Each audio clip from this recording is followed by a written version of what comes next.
오늘 예배를 통해서 우리 하나님께서 영광 받으시고 함께 하신 우리 모든 성도님들께 한량없는 하늘의 은혜와 축복으로 채워주시기를 축원합니다. 오늘 우리 같이 빌립보서 1장 6절 말씀을 본문으로 받았습니다. 부드러운 마음으로 이와 같은 제목으로 하나님의 말씀을 전가하도록 하겠습니다.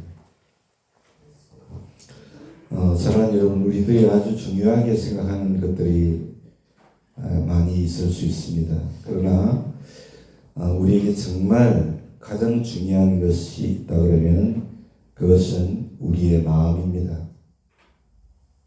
잠언 4장 23절 말씀 보니까 무릇 지킬 만한 것 중에 더욱 내 마음을 지켜라 그랬습니다.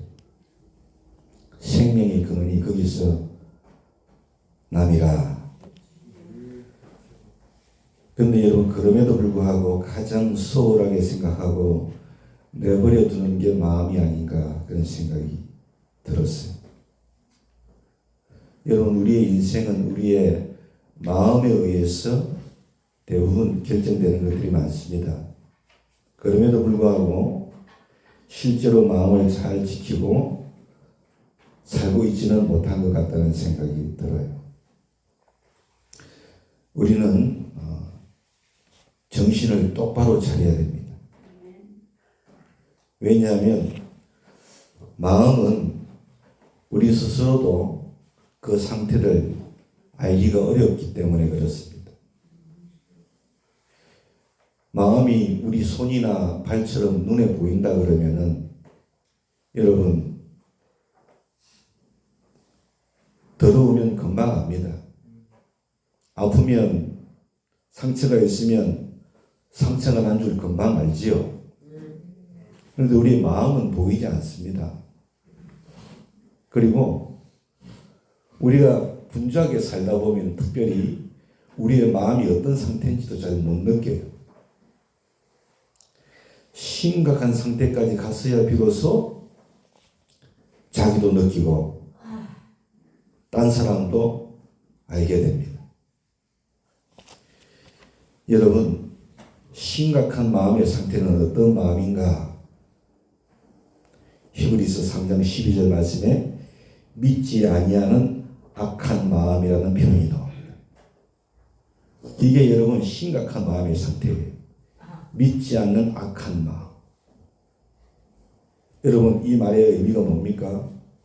하나님이 믿어지지가 않는 거예요. 하나님이. 여러분, 성경은 정상적인 좋은 마음의 상태를 뭐라고 했냐면 에스겔 11장 19절 36장 26절에 뭐라고 했냐면 부드러운 마음이라고 그랬어요. 이 마음이 정상적인 마음이에요. 믿지 아니하는 악한 마음, 이거는 비정상적인 겁니다. 우리의 좋은 마음의 상태는 부드러운 마음인데 곧 성령이 임하시는 마음이라고 그랬어요.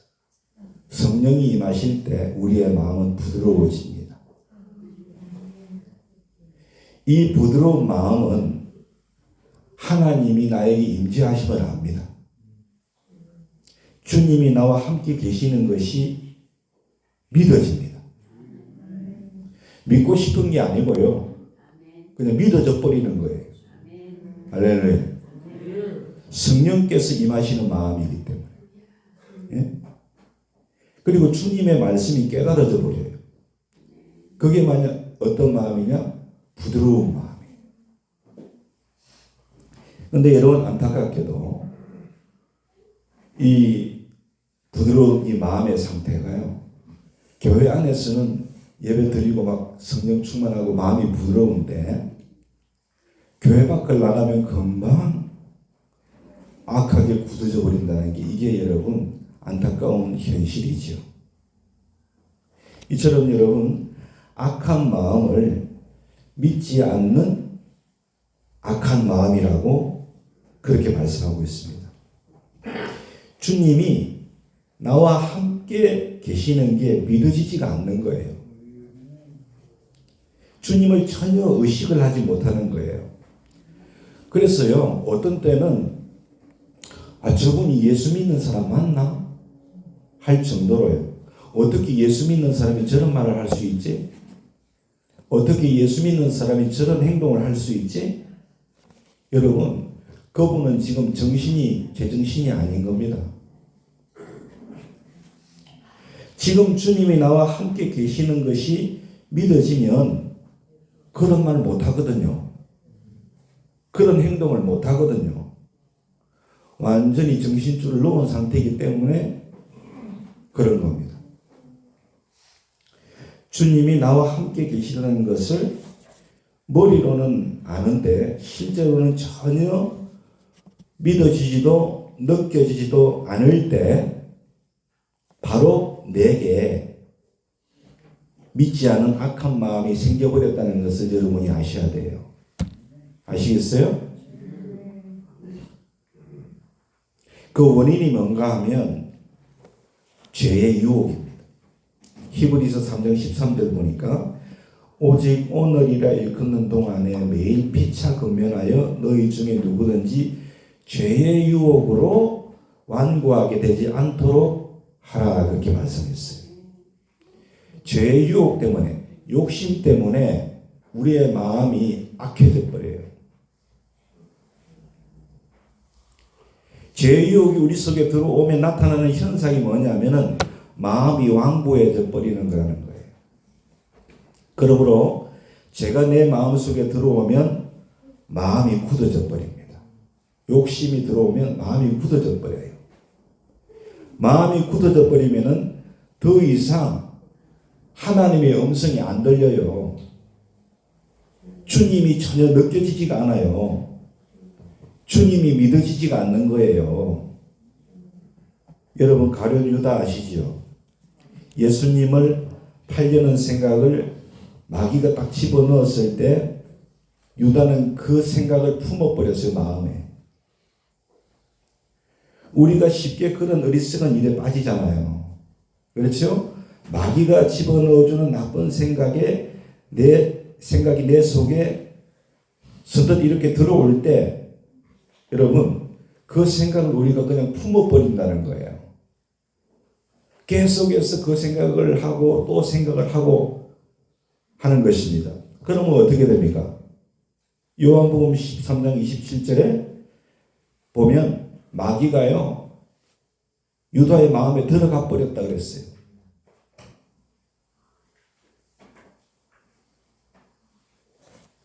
마귀가 들어가고 나니까 예수님께서 가룟 유다를 향해서 요한복음 13장 27절에 뭐라고 하셨습니까? 내가 하는 일을 속히 하라 그랬어요. 이것은요 예수님께서 마귀에게 하신 말씀이에요. 내가 하는 일을 속히 하라. 그때는 어떤 의미입니까? 더 이상 예수님께서 유다에게 이래라 저래라 아무리 말씀하셔도 통하지 않는 거예요. 그 말씀이 들리지 않는 거예요. 예수님의 그 말씀이 들어가지가 않는 거예요. 왜? 이미 마귀가 들어가 버렸거든. 이미 마음이 그래서 완전히 악해져 버렸거든. 그러니까 예수님 말씀이 안 들리는 거예요. 악한 마음이 되는 것은 이처럼 무서운 거예요, 여러분요. 여러분의 마음이 악하게 되는 것은요.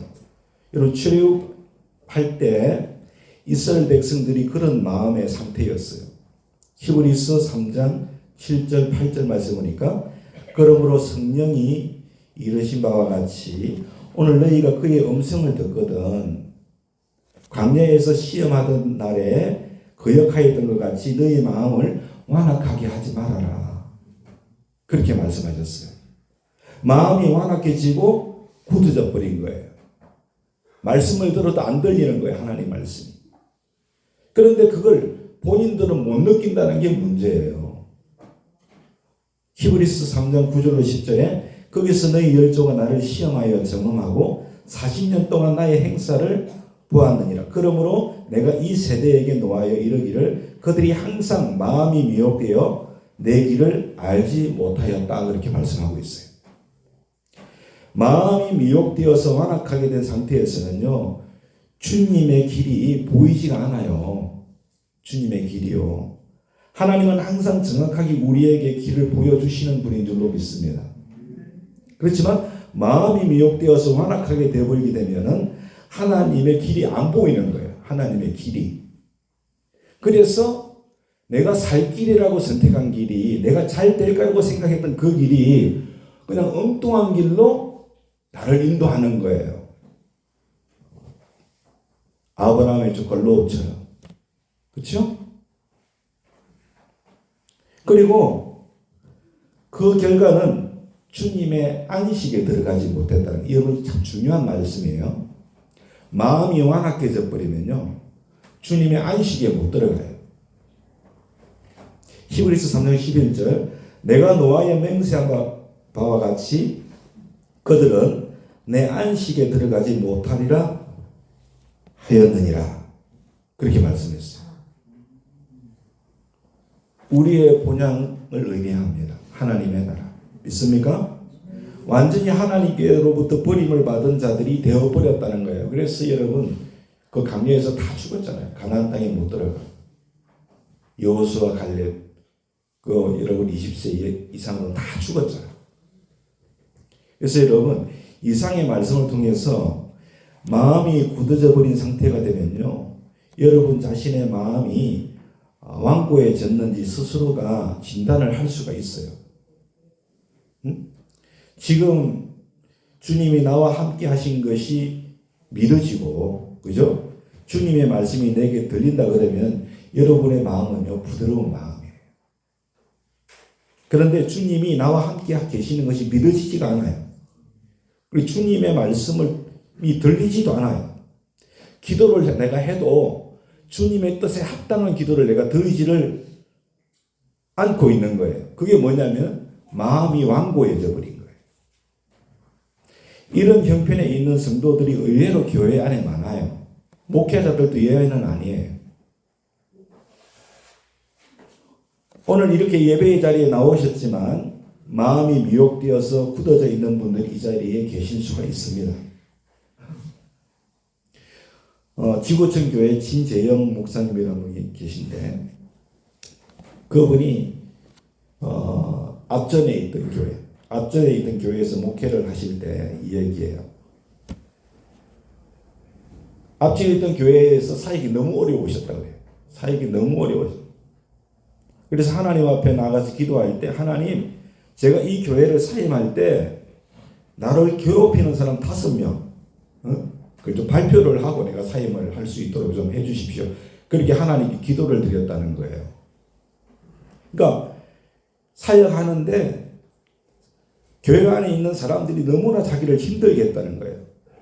사임하기 전에 얘기해버리면 큰일 나니까 사임할 때 하나님, 많이도 아니고 딱 5명만 내가 딱 그냥 발표하고 사임할 수 있도록 좀 해주세요. 응?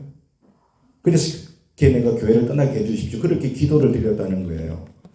그렇게 기도하면서 그때부터 이제 명단을 작성을 하려고 이제 했는데 누구를 발표할까? 응? 그러면서 6년이라는 세월이 흘렀답니다. 6년이라는 세월이 흘러서 이제 사입할 때가 됐는데 여러분 발표를 했을까요? 안 했을까요? 발표 안 하셨대요. 왜 안 하시는가 들어보니까 6년쯤 이렇게 지나니까 그래서 이렇게 돌아보니까 그 자기를 힘들게 했던 그 사람들 때문에 자기가 영적으로 너무나 성숙해 있었음을 깨닫게 되셨다는 거예요. 그분들 때문에 참 아프기도 했지만 그분들을 품고 기도하고 또 기도하고 품고 그러면서 목사님이 영적으로 굉장히 성숙해 있었다는 거예요.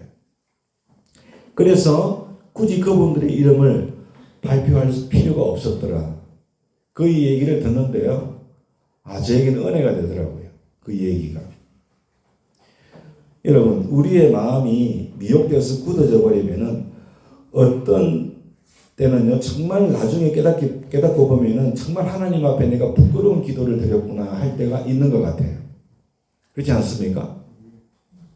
내 마음이 미혹이 되어서 굳어져 있었기 때문에 하나님의 뜻을 전혀 알지 못하는 거예요. 그러니까 내 뜻만을 구하는 거예요. 내 뜻만을.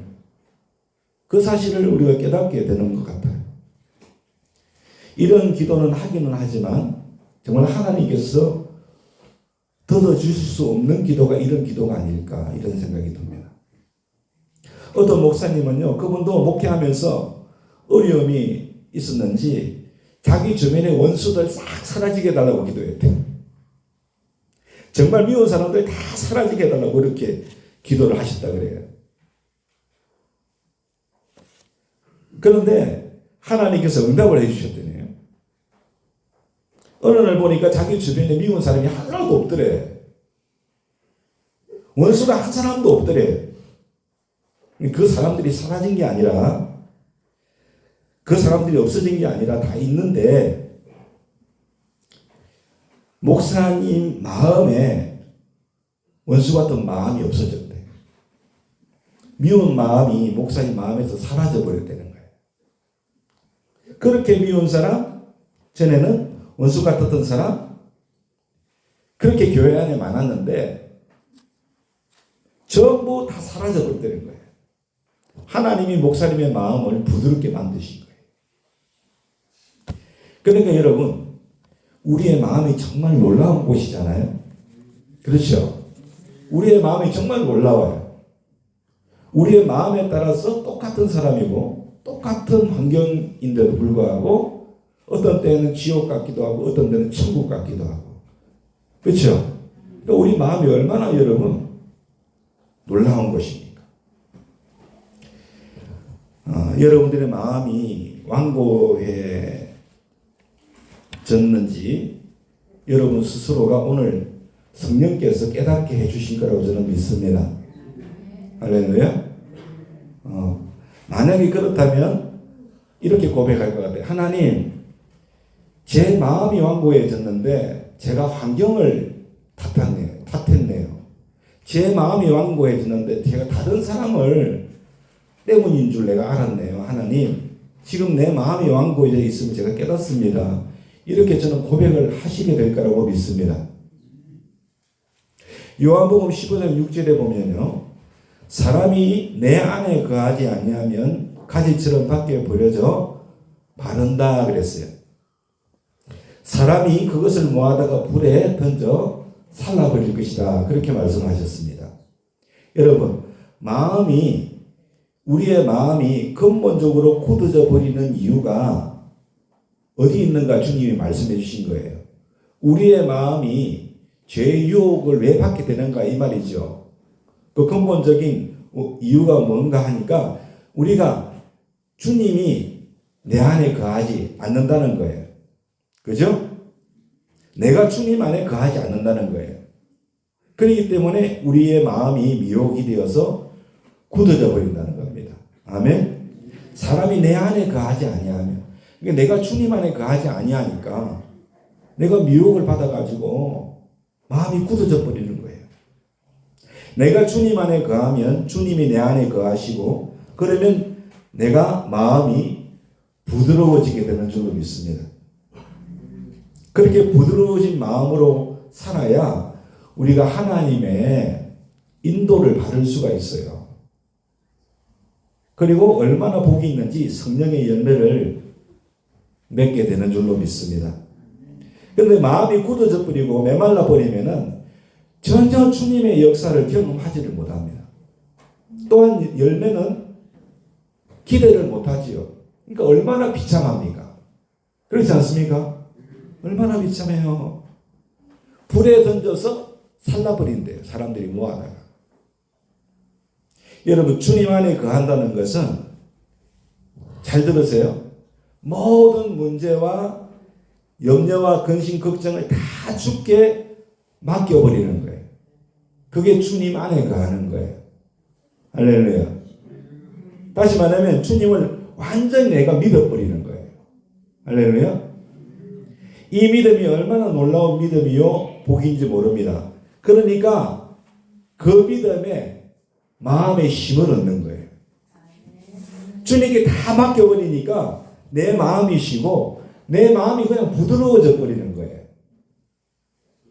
믿으세요? 빌립보서 오늘 1장 6절 말씀을 읽었는데요. 이렇게 말합니다. 너희 안에 착한 일을 시작하신 이가 있다 그랬어요. 곧 그리스도 예수지요. 그리스도 예수의 날까지 이르실 줄을 우리는 확신한다 그랬어요. 여러분, 너희 안에 이렇게 말씀하고 있습니다. 너희 안에, 우리 안에, 너 안에, 우리 마음 가운데 믿습니까? 예. 사랑하는 여러분, 예수님께서 내 안에 임하셨어요. 믿으시죠? 예수님이 내 안에 임하셨습니다. 이게 너희 안에서 착한 일을 시작하신 것을 의미합니다. 할렐루야. 내 안에 주님이 임하신 게 주님이 우리 안에 착한 일을 행하신 거예요. 내 속에 영생이 시작된 거예요. 진정한 생명이 내 안에서 일어난 겁니다. 이건 너무나 놀라운 사건이죠. 놀라운 일이죠. 어떻게 하나님이 내 마음 안에 들어오실 수가 있습니까? 그런데 주님이 십자가 복음으로 이 놀라운 일을 우리 안에서 시작하셨대요. 할렐루야. 이 놀라운 일을 시작하신 거예요. 이 착한 일, 이제 내가 예수님과 온전히 하나가 되고 주님의 생명으로 살고 그리고 주님께서 나를 통해서 역사하시는, 이제는 내가 주님으로 살고 주님이 나를 통해서 역사하시는 이 놀라운 삶을 주님이 살게 하신다는 거예요. 그리고 그 일을 시작하신 분이 주님이시고 그것을 끝까지 이루실 분도 주님이시다. 그래서 그리스도 예수의 날까지, 주님이 다시 오실 때까지 이 일을 이루실 것을 내가 확신한다고 그렇게 말씀하신 거예요. 그러니까 우리가 할 수 있는 일은 정말 그 주님을 믿는 거예요. 할렐루야. 주님이 내 안에 계신다. 예수님으로 인하여 내가 새로운 생명을 얻었다. 할렐루야. 그리고 주님은 언제나 변함없이 나와 함께 하신다. 할렐루야. 우리의 마음이 완고해지지 아니하고 부드러운 마음이 되는 일은 우리의 노력으로 절대 되는 것이 아닙니다. 그것은 오직 믿음으로 되는 겁니다. 주님을 완전히 믿는 거예요. 그때 주님이 이렇게 역사하실 줄로 믿습니다. 우리가 알 것은요, 우리 안에는요, 예수님의 역사도 있고요, 육신의 역사도 일어난다는 거예요. 예수님의 역사는 그런데 작아 보이고 육신의 역사는 커 보이는 경향이 있음을 우리가 알아야 돼요. 그래서 때때로 우리가 육신의 역사가 내 속에서 일어나서 내가 그만 육신에 끌려서 이렇게 넘어지게 되면 좌절을 하게 됩니다. 아, 나는 안 되나 봐. 나는 이렇게밖에 살 수 없나 봐. 왜 나는 이 모양이지? 자신의 육신만 보고 한탄하는 경우들이 많다는 거예요. 그런데 가만히 한번 우리가 들여다보면 내 안에 정말 주님의 역사가 없는가? 여러분, 이렇게 교회에 나와서 앉아 있는 것만 가지고도 주님의 역사인 줄로 믿습니다. 심지어 성령의 근심까지도 여러분 예수님의 역사인 줄로 믿습니다. 너 이렇게 살면 안 돼. 이렇게 성령의 근심까지도 주님의 역사인 줄로 믿습니다. 우리 마음 가운데 기도하고 싶은 마음도 성령이 없으면 함께하지 않으면 못하는 거예요. 여러분, 요한계시록을 보면 소아시아 교회를 향하여 예수님이 책망하십니다. 제 마음속에는요, 하나님께서 감동 주신 것은 책망도 얼마나 감사한 일인가. 주님의 책망이라면 책망도 얼마나 감사한 일인가. 왜냐하면 아직 하나님께서 나를 안 버리셨다는 거거든요. 그렇죠?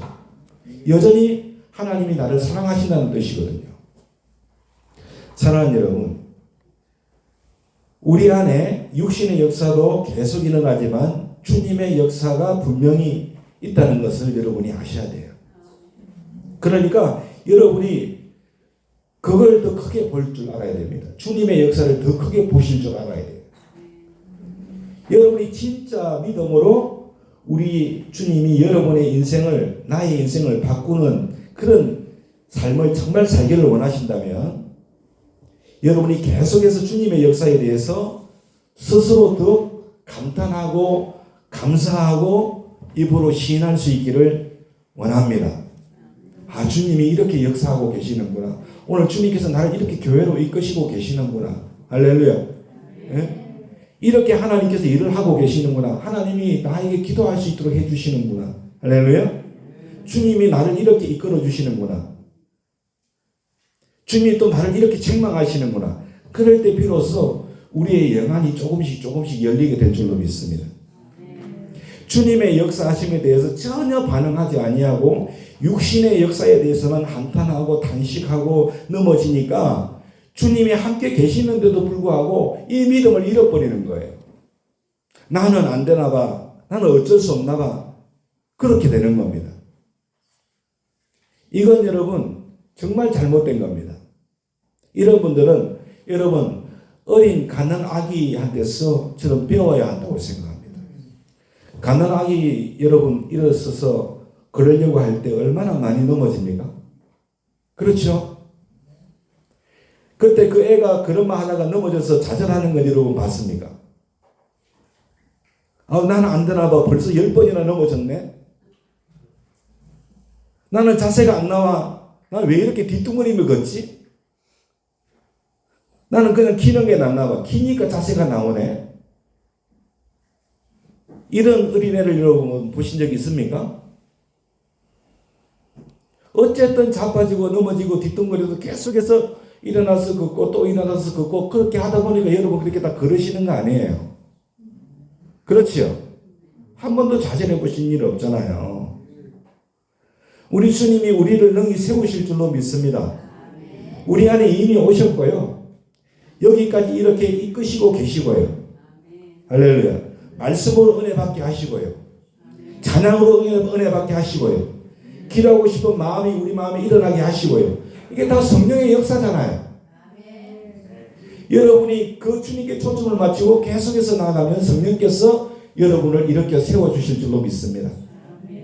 능히 그렇게 주님은 하시는 분이에요. 예수님께서 마태복음 5장을 보면 오른뺨을 때리면 왼뺨도 돌려대라. 속옷을 달라 하면 겉옷까지 벗어주라 그랬어요. 오리를 가기 원하면 심리를 동행하고 원수를 사랑하고 박해한 자를 위해 기도하라 그랬어요. 하늘에 계신 너희 아버지의 온전하신 같이 너희도 온전하라 그렇게 말씀하셨네요. 한마디로 여러분 안 되는 얘기잖아요. 안 되죠. 한 대 맞으면 2대 때려야 되는데요. 안 되는 얘기잖아요. 어떻게 그렇게 할 수 있어요? 그런데 주님께서 왜 그렇게 우리에게 말씀하셨을까요? 우리로서는 안 되지만 주님은 그렇게 하실 수 있다는 거예요. 우리로 하여금 하실 수 있게 하신다는 거예요. 할렐루야. 주님께서 우리로 그렇게 살 수 있게 하실 수 있다고 하신다면 우리가 어떻게 해야 되겠습니까?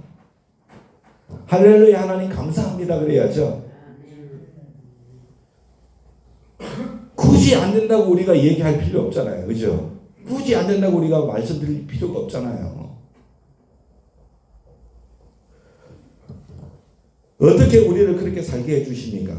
요한복음 15장 5절 나는 포도나무요 너희는 가지다 그랬어요. 그가 내 안에 내가 그 안에 가면 그 사람은 열매를 많이 맺는다 그랬어요. 나를 떠나서 너희가 아무것도 할 수 없대요. 할렐루야. 우리는 안 돼요. 우리는 안 돼요. 그러나 우리가 주님 안에 있으면 주님이 내 안에 있으면 가능한 거예요. 할렐루야. 주님이 그렇게 해주시는 거예요. 믿습니까? 예. 그러니까 우리가 예수님을 진짜 믿으면 여러분 우리가 진짜 예수님을 믿으면 예수님이 나와 함께 하신다는 걸 진짜 믿으면 나는 이미 죽었다는 것을 진짜 믿으면 내 속에 예수님의 생명이 임하셨다는 것을 내가 정말로 믿는다면 그러면 예수님께서 열매 맺게 해주십니다. 도무지 내 힘으로 할 수 없는 그 일을 주님이 하게 하시고요. 내 힘으로 살 수 없는 그 삶을 주님이 살게 하시는 거예요. 할렐루야. 그러니까 열심히 말씀대로 살아야 돼 이게 아니라 여러분이 진짜 예수님을 제대로 믿으면 그냥 말씀대로 살게 되는 거예요. 정말 예수님을 믿으세요? 누가 믿어라 그래서 이 말씀대로 해라 해서 하는 게 아니라 그냥 그 말씀대로 사라지는 거예요. 그렇기 때문에 이것이 복음인 줄로 믿습니다. 하나님께서 그렇게 하실 수 있기 때문에 이것이 복음인 줄로 믿습니다. 이게 복음인 거예요. 그러니까 그저 예수님을 믿으면 제사함 받는다. 여러분 이렇게 생각하는 것 그건 가장 기본적인 거고요. 그 다음 단계는 뭐냐면 나는 예수님 안에서 이미 죽었다는 거예요. 그죠? 그렇죠? 나는 이미 옛날 사람은 죽어버렸어요. 이미 죽었어요. 이제는 예수님으로 사는 거예요. 할렐루야. 이게 분명하게 믿어지는 거예요. 믿습니까? 할렐루야. 우리는 이 단계까지 와야 될 줄로 믿습니다. 갈라디아서 3장 20절 이 단계까지 가야 돼요. 나는 죽고 나는 이제 예수로 사는 거야. 할렐루야. 그러니까 어떻게 성령의 열매가 안 맺혀져? 그냥 성령의 열매가 맺혀지는 거예요. 과거의 옛사람이 아직도 살아서 파닥거리니까 그렇죠? 그러니까 내가 주님 안에 거하지를 못하고 주님이 내 안에 거하지를 못해요. 그러니까 열매가 없어요. 여러분 혹시 실패하고 넘어졌어도 좌절하지 마세요. 베드로가 예수님을 3번이나 부인하고 저주까지 했잖아요. 그런데 예수님은 베드로를 위대한 사도로 다시 세워주시는 줄로 믿습니다. 우리 주님은 능히 그렇게 하십니다. 내가 아무리 실패자라도 나는 도무지 불가능하게 보일진다 할지라도 주님은 능히 나를 세우시는 분이에요. 주님이 하십니다. 여러분이 정말 이 사실을 믿으시기 바랍니다. 우리가 해야 할 일이 뭡니까? 오늘 본문에 날마다 피차 건면하라 그랬습니다. 서로를. 그랬죠? 하나님 앞에서 마음이 완고해지지 않도록 날마다 피차 서로가 건면해 주라 그랬어요. 할렐루야. 진짜 예수 믿는 사람이 돼야 돼. 그렇게 건면해 주라는 거예요. 할렐루야. 예수님 정말 함께 하시고 우리는 이미 죽었고 예수의 생명 안에서 우리가 살아가고 있다는 것을 믿습니까? 할렐루야. 예수님의 이름으로 산다는 것을 우리가 서로 건면하라는 거예요. 날마다. 피차 서로 그렇게 건면해 주라. 이게 우리가 서로가 할 일인 줄로 믿습니다. 사랑하는 여러분, 예수님께서는 우리에게 쉬지 말고 기도하라 그렇게 말씀하셨어요. 왜 그렇게 말씀하셨을까요? 마음이 굳어지지 않도록 주님께서 기도하라고 하신 줄로 믿습니다. 여러분이 기도를 며칠만 쉬면요 금방 알게 됩니다. 영원히 기도하기 싫어져요. 기도를 안 하게 되면. 교회도 한번 안 나가게 되면요 또 안 나가고 싶어요. 그러다 보면 영원히 안 나가게 되는 거예요. 기도도 마찬가지예요. 영원히 기도하기 싫어요. 며칠만 기도하지 않으면 금방 마음이 굳어져 버립니다.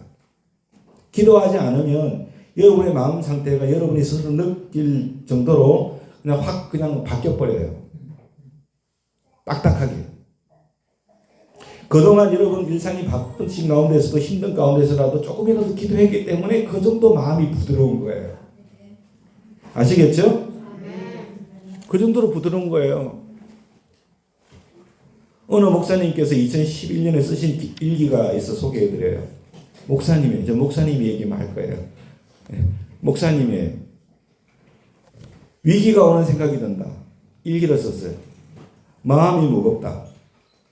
생각도 전보다 예수님께 집중되지 못하고 죄된 생각들이 스물스물 올라온다. 오늘 하루 종일 기도해야겠다는 의욕이 생기지 않는다. 그래서 더 기도해야겠다는 생각이 들었다. 그날 기도하다가 보니까 내 마음이 왜 이렇게 됐는지 내가 기도를 계속해야겠구나, 큰일 나겠구나, 그런 생각이 들었다는 거예요. 여러분, 영적으로 마음이 이렇게 굳어지고 완고해지고, 그래서 하나님도 의식이 안 되고 그냥 말도 함부로 나와버리고 행동도 함부로 되어버리고, 이런 상태, 이런 현상이 되면요, 정신을 똑바로 차려야 돼요. 아멘. 지금 여러분 대단히 위험한 마음 상태라는 거예요. 아시겠어요? 마음이 그냥 완악함에, 완악해지고 있다는 것이기 때문에 그런 거예요. 어느 목사님이 또 쓰신 일기입니다. 사역이 바쁘고 아내와 아이를 위하여 시간을 낸다는 핑계로 기도하는 것에 게을러지고 말았다. 그러자 자연스럽게 삶에 분노가 생기고 자기 연민, 무력감, 엄란한 마음, 게으름 등이 일어나는 것을 보게 되었다. 기도하지 않으면 목회자도 기도하지 않으면 여러분 마음이 악해집니다. 믿습니까? 하나님이 믿어지지가 않는 거예요. 하나님의 임재를 느끼지를 못하는 거예요. 하나님의 음성이 안 들려요. 목회자도 그래요. 여러분 이제 알아서 하세요. 저는 이제 말씀 전해지고, 여러분 알아서 하십시오. 주님으로 살 건지 아니면 완악한 마귀의 놀이터의 마음으로 진짜 망가진 인생을 살 건지, 그건 여러분들이 결정을 이제 하셔야 돼요. 할렐루야. 여러분의 선택에 달렸어요. 우리의 마음이 나도 전혀 의식이 안 되도록 굳어져 버리면 큰일입니다. 기도도 안 되고 봉사도 안 되고 사랑도 안 되고 헌신도 안 되고, 그 모든 것들이 예전 같지 않아요. 내 마음에 내적인 기쁨도 없고 그냥 어디로 막 떠나고 싶고, 여러분 큰일 날 일입니다. 믿습니까? 이거 큰일 날 일이에요. 이거요. 그러므로 여러분 주님 안에 거하는 일이 필요한 줄로 믿습니다. 주님께서만이 이 굳어진 마음을 고쳐주시고 회복시켜 주시는 분이기 때문에 그래요. 여러분들이 오늘 말씀을 듣고 내가 깨닫지 못했던 내 마음, 이 마음이 어느 순간 이렇게 굳어져 가고 있었구나, 그것만 여러분 깨닫는 것만 해도 오늘 은혜 받으신 거예요. 할렐루야. 그게 엄청난 은혜입니다. 왜? 이제 여기서 돌이킬 수 있기 때문에 그런 것입니다. 그렇지 않습니까? 여러분들이 기도할 수 없는 상태, 굉장히 굳어진 마음 상태예요. 오늘 정말 비참했어. 그러나 이제라도 주님 바라보고 싶은 마음이 있어요. 그렇게 기도하시면 굳어진 이런 마음을 하나님께서 부드러운 마음으로 세워가 주실 줄로 믿습니다. 여러분 실제로 한번 경험해 보시기 바랍니다. 그 다음날 완전히 다르다니까요. 믿습니까? 기도하고 나면 그 다음날이 달라요. 할렐루야. 성령께서 여러분들을 다스리시고 이끌으신다는 그 느낌을 확 받으시기 때문에 그런 거예요. 할렐루야. 기도를 해도 어쩔 수가 없어, 이런 생각은 여러분 정확한 판단이 아니에요. 어떤 분들은 목사님 나는 기도 매일 하는데요, 뭐 별거 없더라고요.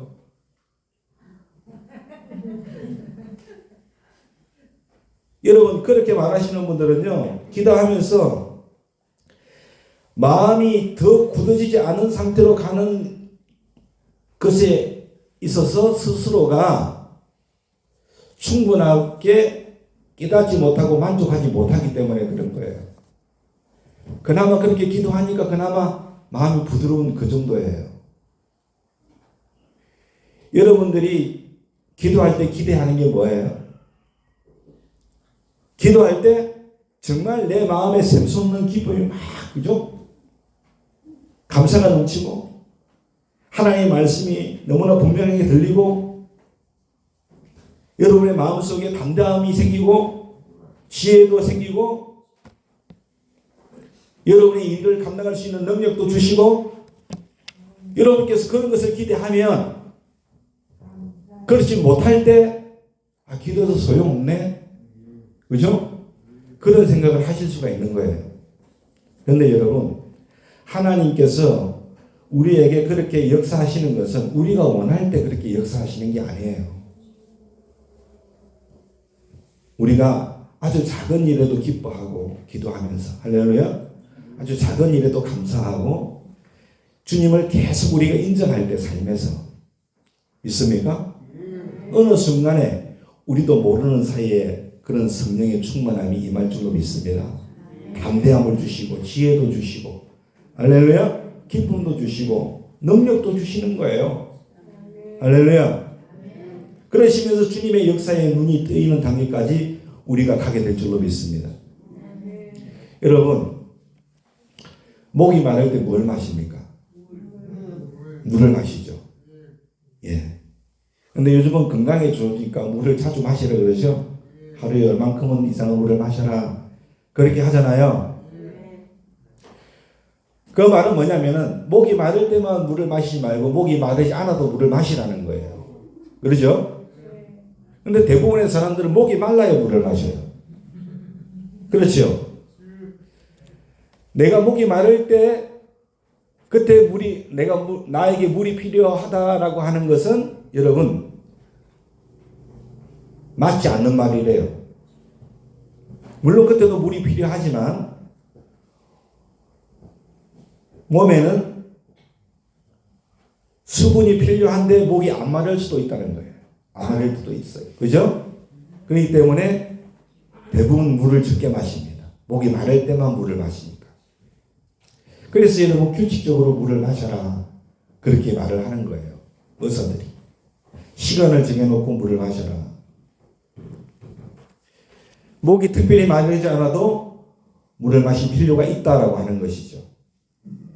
여러분 그 소통 강사 중에 김창옥 씨 아시죠? 김충현 목사밖에 모르죠. 소통 강사 김창옥 씨 아시죠? 그분이 강의 중에 이런 얘기를 했어요. 사막을 탐험하는 사람들 가운데 탈수 증상으로 죽는 사람들이 많대요. 근데 그분들이 왜 탈수 증상으로 죽느냐? 물이 있음에도 불구하고 탈수 증상으로 죽는데요. 진짜로.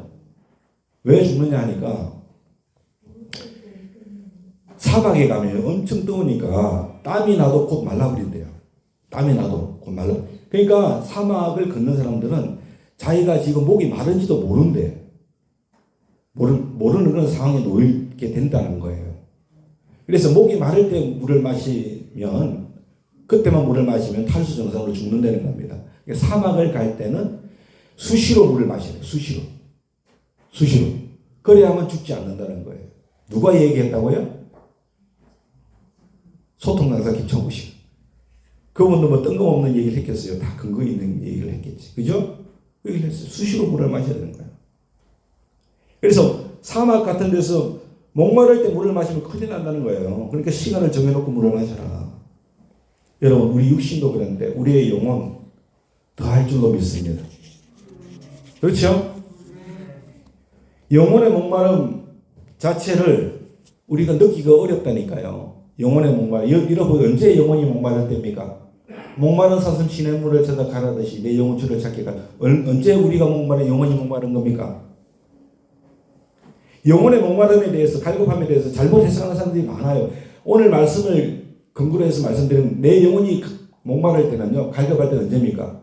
내가 하나님이 믿어지지 않을 때예요. 성령의 임재하심을 내가 느끼지 못할 때예요. 하나님의 말씀이 내 귀에 들리지 않을 때예요. 믿습니까? 그때가 내 영혼이 가랄 때예요. 아멘? 믿으세요? 내가 막 고난 가운데 있어가지고 이 문제에서 해결돼야겠다. 그럴 때가 내 영혼이 가는 게 아니에요. 분명히 잘 아셔야 돼요, 여러분요. 우리가 여러분 하나님이 믿어지지가 않고 성령의 임재하심을 느끼지를 못하고 우리가 하나님 말씀 들리지 않을 때 그럴 때 여러분 어디서 해결하려고 합니까? 제가 가만 보니까요. 백화점 가려고 그래요. 백화점 가고 아니면 인터넷 쇼핑을 하든가 영화를 한 편 보든가 완전히 뭔가 문제가 생긴 거는 느끼는데 전혀 다른 데서 뭔가를 풀려고 그래요. 그렇죠. 그렇죠 하니까 안 그렇다고 말하기는 그렇고 진짜 그렇죠. 전혀 엉뚱한 데서 뭔가 풀려고 하는 것 같아요. 제 경험을 봐도 그럴 때가 있어요. 그러니까 더 목말라지는 거예요. 더 그냥 하나님의 임재하심을 못 느끼는 거야. 백화점은 갔다 왔는데 쇼핑은 하고 있죠. 영화는 보고 왔는데 더 그냥 하나님의 음성이 안 들리는 거야. 성령이 임재하시면 못 느껴. 말씀이 안 들려. 왜요? 물이 필요한데 음료수를 마셨거든요. 그러니까 더 목마른 거예요. 그래서 결국 많은 사람들의 인생이 무너지는 겁니다. 가정이 무너지고 삶이 무너지고 예수를 믿는 우리들이 어떻게 영적인 충만함을 계속해서 그러면 우리가 유지할 수 있겠습니까? 꾸준히 내가 영적으로 목마름을 느끼든 느끼지 않든 간에 우리가 주님 안에 거하는지 우리가 확인을 해야 될 줄로 믿습니다. 할렐루야. 내가 주님 안에 거하고 있는가 확인하면서 살아야 됩니다. 생수는 누굽니까? 예수잖아요. 예수. 할렐루야. 예수님이 생수시잖아요. 내 인생을 항상 셈을 나게 하시는 분은 주님이세요. 그렇기 때문에 여러분 24시간 우리가 주님을 바라볼 수 있기를 원합니다. 할렐루야. 주님을 늘 바라봐야 돼. 그리고 매일 기도하시길 바랍니다. 믿습니까? 예. 매일 기도해. 물을 우리가 규칙적으로 마시듯이 목말랄 때 마시는 게 아니라 규칙적으로 우리 물을 마셔야 건강을 얻듯이 우리가 매일 주님을 바라보고 생수된 주님을 바라보고 기도해야 될 줄로 믿습니다. 그래야 우리 안에 생수의 공급이 계속 되어지는 겁니다. 그러면 삶 자체가 마귀가 이끄는 대로 끌려가는 것이 아니라 하나님이 우리를 지켜주시래요. 할렐루야. 지켜주실 때 딱 지켜주실 줄로 믿습니다. 은혜를 주시는 거예요. 여러분 언젠가 미국 남부 플로리다에 있는 템파라는 시가 있다고 그래요. 그 템파시에 허리케인이 한번 어마라고 하는 허리케인이 지나갔대요. 근데 바로 그때 그 시점에 목사님이 하필이면 그 시점에 이사를 거기로 갔대. 템파시로 목회지로 옮긴 거예요. 허리케인이 템파시를 이제 스치고 지나가게 됐는데 목사님이 허리케인을 처음 경험해 보니까 허리케인이 온다. 그래도 그 대수롭지 않게 생각을 하셨대요. 한 번도 겪어보지 않았기 때문에.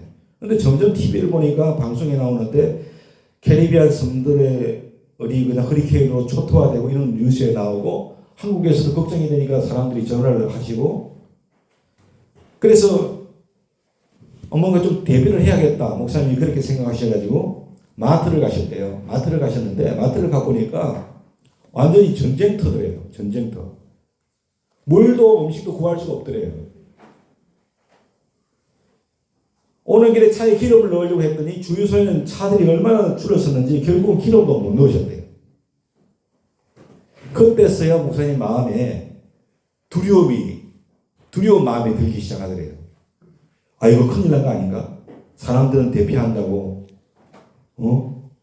대피소도 들어가고, 먼 곳으로避難을 가는데, 아, 내가 여기 이대로 있으면 되는가?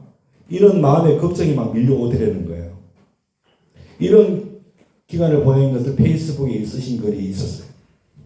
다행히도 여러분, 그 허리케인이 강도가 약해져가지고, 이 템파시를 관통하지 아니하고 스쳐서 이렇게 지나갔대요. 그래서 큰 피해는 당하지 않았다고 합니다. 그런데 다음에 성경 공부를 위해서 성도들이 이렇게 모였대요.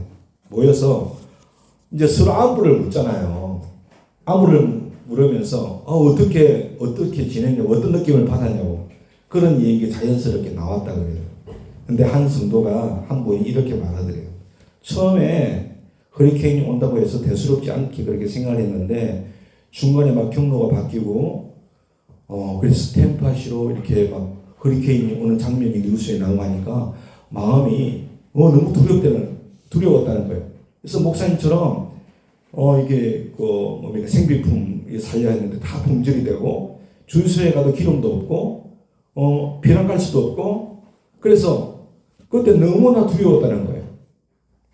근데 그 대신에서 딱 그때 든 생각이 뭐였냐면은 그때 그 성도님에게 딱 든 생각이 하나 있었대요. 아, 마지막 때가 이런 것이 아닐까 이런 생각이 들었대요. 이 마지막 때가 어떤 때예요? 주님 다시 오실 때. 아니면 내가 이 세상 떠날 때겠죠. 그죠? 그때가 딱 생겨났던 거예요. 그러면서 자기에게 마지막 때는 이런 것이라고 예행 연습을 하나님이 시켜주신 것처럼 그렇게 자기 마음에 다가왔다라고 하는 거예요. 여러분, 그래도 허리케인 같은 경우는요, 오면 미리 예보가 되잖아요. 충분히. 그렇잖아요? 충분히 예보를 통해서 알 수 있잖아요. 그러면 생피품도 뭐 살 수도 있고 그런 기회가 주어지지 않습니까? 피난 갈 기회도 주어지고 그러죠? 여러분 요즘 웬만하면 비 다 안 맞죠? 그렇죠? 휴대폰만 키면 남의 날씨 딱 키면 다 나와요. 시간만 조금 달리더라고. 6시 온다 간 게 5시 올 때가 있더라고. 뭐 시간 간격이 있어도 분명히 비가 와. 대부분은 와요. 뭐 준비할 수는 있잖아요. 기회가 있잖아요. 근데 우리 주님이 오시는 것은 한순간에 뭐같이 오신대요? 도둑같이 오신대요. 그렇죠? 그때를 깨달으면 뭐 속수무책인 거예요. 준비할 수 있는 시간이 없는 거예요. 그 허리케인이 지나가는 그때 그 상황 속에서 나는 진짜 주님이 마지막 나팔 불고 오실 때 내가 그때 주님 맞을 수 있을까 하는 그런 생각을 그 성도님이 했다는 거예요. 그러면서 얻은 답이 뭐냐면은 자기가 너무나 준비가 안 돼 있어서 너무나 부끄러웠다. 하나님 앞에서 준비가 안 돼 있어가지고 그런 고백을 성경 공부 시간에 그 성도님이 했다는 거예요. 여러분, 주님이 오시게 될 때 비로소 우리가 정말로 주님이 오실 때 우리가 정말로 기겁하고 놀랄 일이 뭔지 아세요? 내 마음의 상태가 주님을 맞이할 수 있을 준비가 안 된 거예요. 이게 정말로 기겁하고 놀랄 일인 줄로 믿습니다. 주님이 나에게 너무 낯선 분처럼 느껴진다면. 그죠? 이거 진짜 끔찍한 일 아닙니까? 주님이 오시는데 주님이 너무 낯서는 분이야. 얼마나 끔찍한 일이에요. 안 그래요? 우리가 뭘 준비하며 살아야겠습니까? 우리가 주님 안에 거하는 거예요. 그렇죠? 그러면 주님이 내 안에 거하시게 되고 우리가 늘 주님 안에서 거하게 될 줄로 믿습니다. 이것은요, 생명처럼 소중한 일이에요. 여러분 믿으십니까? 그래서 내 마음이 굳어지지 않도록 그렇게 살아야 주님이 오실 때 전혀 문제가 없는 거예요. 할렐루야. 내 마음이 부드러워져 있어야 돼요.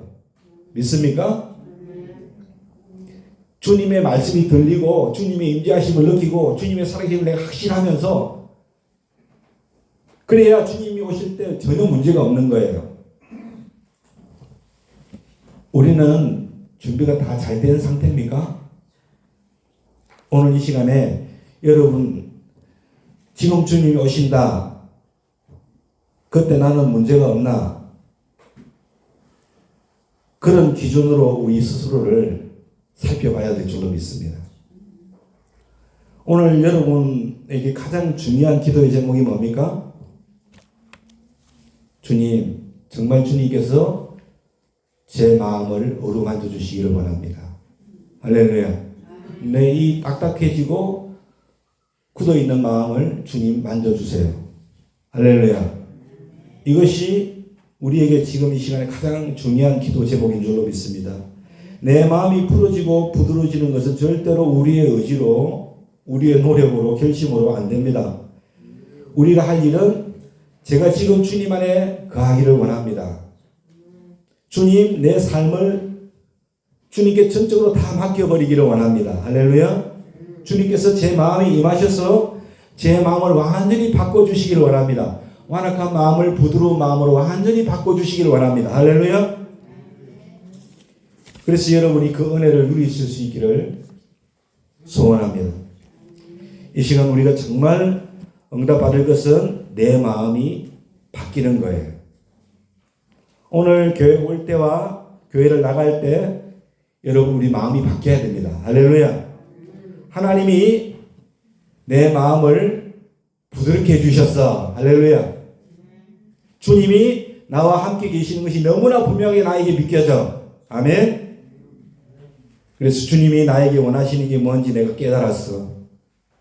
집으로 돌아가서 내가 어떻게 해야 될지 직장으로 돌아가서 내가 어떻게 살아야 할지 그게 여러분 분명하게 깨달아질 수 있기를 소원합니다. 할렐루야.